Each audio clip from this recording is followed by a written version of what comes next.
నగరంలోని స్థానిక అంబేద్కర్ విగ్రహం వద్ద వర్గీకరణ సాధన జేఏసీ కమిటీ గౌరవ చైర్మన్ పందింటి సుబ్బయ్య ఆధ్వర్యంలో మంత్రిమండలి సమావేశంలో వర్గీకరణ మాదిగలకు 6.5%, రెల్లి ఉపకులాలకు 1%, మాలలకు 7.5% నిర్ణయిస్తూ మంత్రిమండలి నిర్ణయం తీసుకోవడం శాసనసభ సమావేశాలలో బిల్లు పాస్ చేయాలని ప్రభుత్వానికి విజ్ఞప్తి చేశారు. ఈ సందర్భంగా అంబేద్కర్ విగ్రహానికి పూలమాలలు వేసి చంద్రబాబు నాయుడు చిత్రపటానికి పాలాభిషేకం నిర్వహించారు. కావున ప్రభుత్వం ఏబీసీడీ వర్గీకరణ అమలు అయిన తర్వాత ప్రభుత్వ ఉద్యోగాలు నియమించాలని ప్రభుత్వానికి విజ్ఞప్తి చేశారు. ఈ కార్యక్రమంలో కుడుముల సుబ్బారావు, ఆనందరావు, విజయ్ కుమార్, గడ్డం శేఖర్, చిన్నయ్య, పెంచలమ్మ, కాకుమాని, చెంచు రామయ్య, సీమాంధ్ర, ఎంఆర్పీ నాయకులు, కార్యకర్తలు అధిక సంఖ్యలో పాల్గొన్నారు.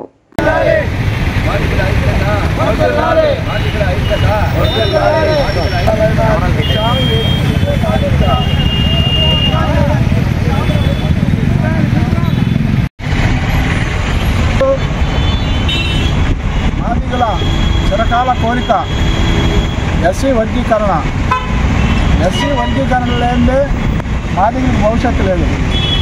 అలాంటిది అంటే 30 సంవత్సరాలు సుప్రీంకోర్టు ఈ అసెంబ్లీలో ఇది కొన్ని సాంకేతిక కారణాల వల్ల సుప్రీంకోర్టు తెలుగుదేశం చంద్రబాబు నాయుడు ఉమ్మడి రాష్ట్ర ముఖ్యమంత్రిగా ఉన్నప్పుడే ఎస్సీ వర్గీకరణ చేయడం జరిగింది.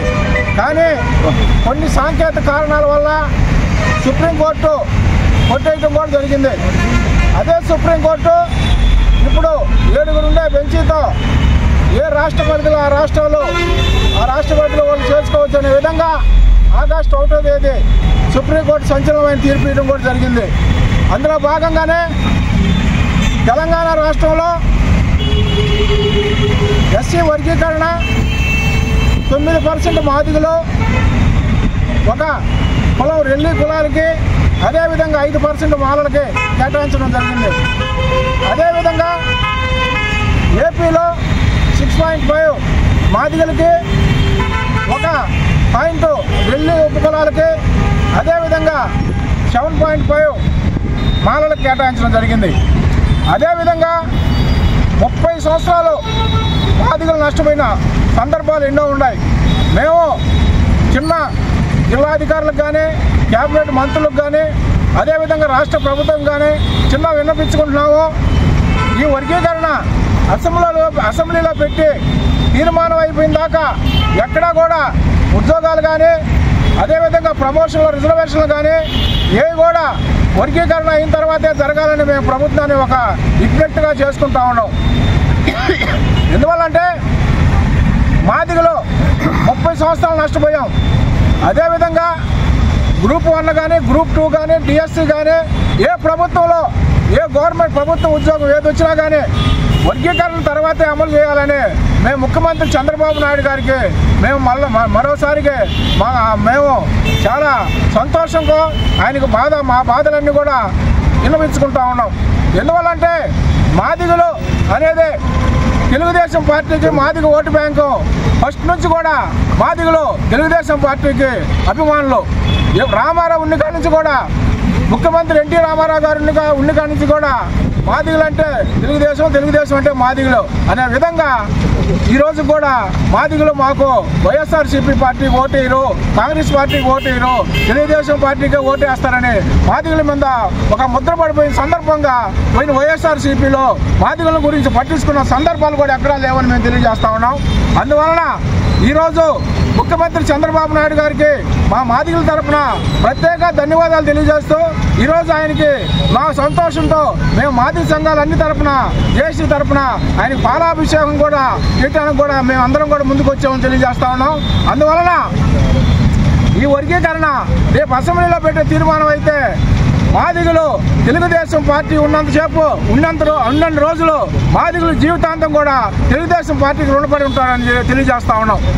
అందువలన ఇమీడియట్లుగా ఏ ఉద్యోగం వచ్చినా, ఏ ప్రమోషన్లు, రిజర్వేషన్లు వచ్చినా అన్నీ కూడా వర్గీకరణ అయిపోయిన దాకా ఆపాలని మేము ముఖ్యమంత్రి చంద్రబాబు నాయుడు గారికి దండం పెట్టి మరీ కోరుకుంటామని తెలియజేస్తా ఉన్నాం.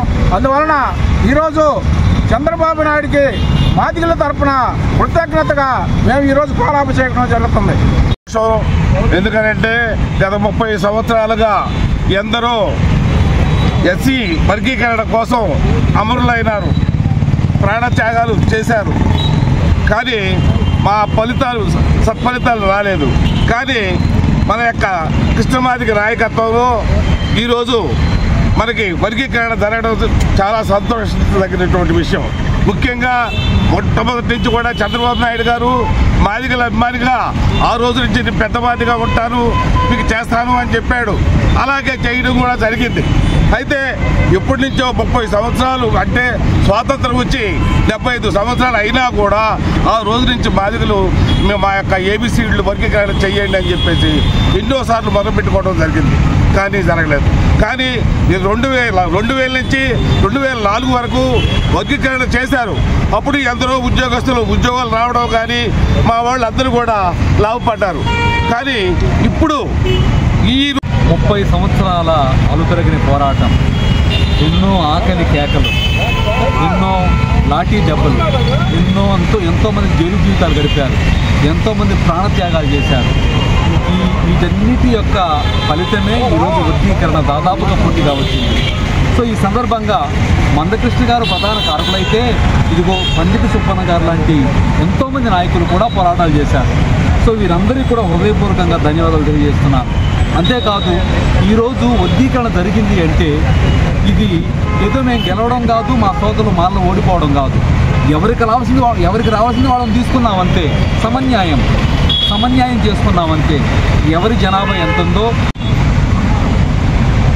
నా పేరు గడ్డం శేఖర్, జేఏసీ ప్రధాన కార్యదర్శి.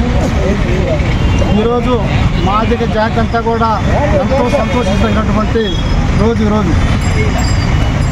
గత 30 సంవత్సరాల నుంచి ఎన్నో అలుపెరగిన పోరాటాలు చేసినటువంటి మాదిగ జాతికి ఈరోజు విముక్తి కలిగినటువంటి రోజు ఈరోజు. అలాగే మానేశ్రీ గొప్ప చంద్రబాబు నాయుడు గారు 2000 నుంచి 2004 వరకు వర్గీకరణ జరిగినప్పుడు అప్పుడు మాదిగలకి దాదాపు 25,000 ఉద్యోగాలు పొందినటువంటి సందర్భం ఆ రోజు. కానీ అప్పటి నుంచి కూడా 2004 నుంచి 2024 దాకా 20 సంవత్సరాలు మేము ఎలాంటి రిజర్వేషన్ ఫలాలు మేము పొందలేకపోయి 20 సంవత్సరాలు నష్టపోయినటువంటి దినం ఈ రోజుకి. 20 సంవత్సరాల నుంచి నష్టపోయినటువంటి ఎన్నో ఉద్యోగాలు, ఎన్నో రాజకీయ పదవులు, ఎన్నో ఉద్యోగ రంగాల్లో